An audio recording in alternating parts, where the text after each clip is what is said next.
returns to the fake house, it's night, and he wants to hurry before the nightmare animatronics emerge. Unfortunately, he has to check the closets for the generator, and that's when Chica activates.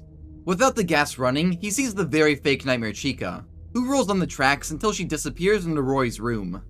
He searches both Chica and Bonnie's closets, but he still doesn't find the generator. He opens the kitchen cabinets and sees gray rubber behind it. He finally realizes the refrigerator hasn't been making noise, it's been the generator all along.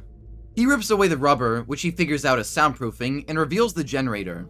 Rory starts to tug at it when a voice says hello. It then asks him not to disrupt the generator, and he spots a speaker blended into the ceiling. Rory asks who the voice is, but they don't answer, instead saying the generator is taking care of him by keeping everything running. Rory describes the voice as a man, and one who's very calm and soothing.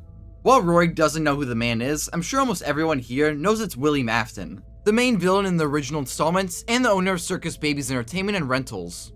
Afton says Rory wants to be here, and reminds him of how he ran away from home. He tells him how he never fit in at school, how he wasn't good at math or reading, and how the girls thought he was wimpy. Afton tells Rory he's taken care of here, he's never an outcast or wrong. He's watched over and cared for him, unlike his parents. Rory reflects on how his parents were never home, and when his mom was, all she did was tell him how wrong he was. Afton says this is his home. All these years he's been watched over and cared for because he's special. Rory succumbs to Afton's pressure, thinking about how wrong he'd always felt outside the facility, and he's now a decade behind the rest of the world. He resecures the generator and returns to the gas machine.